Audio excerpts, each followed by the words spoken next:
सिंध में तालीम का शोबा मुसलसल सबूहाली का शिकार है। घोस्ट असातिज़ा के साथ कागजी स्कूल भी फंड्स के गबन का जरिया बने हुए हैं। उनमें जानवरों को बांधा तक जा रहा है।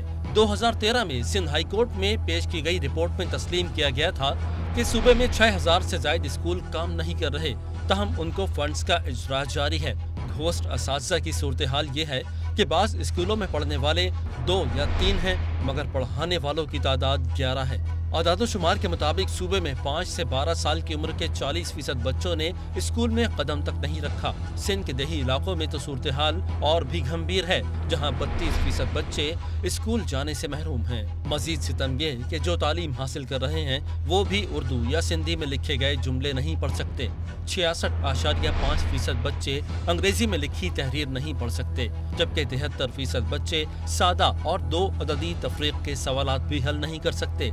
सूबे में लड़के और लड़कियों के स्कूल में दाखिलों के तनासुब में भी बहुत ज्यादा फर्क है। देहात में तो ये फर्क और भी ज्यादा है, जहां बच्चियों के प्राइमरी स्कूलों में दाखिलों का तनासुब सिर्फ 31% है। आदादोशुमार अपनी जगह, लेकिन सरकारी स्कूलों में जो तालीम दी जा रही है उसके मायार का अंदाजा मैट्रिक में होने वाले इम्तिहानात में होने वाली नकल और छपाई से लगाया जा सकता है। सिविल सोसाइटी इस अबतर सूरत हाल पर फिक्रमंदी का इजहार करते हुए इसको सुधारने का मुतालबा करती रही है।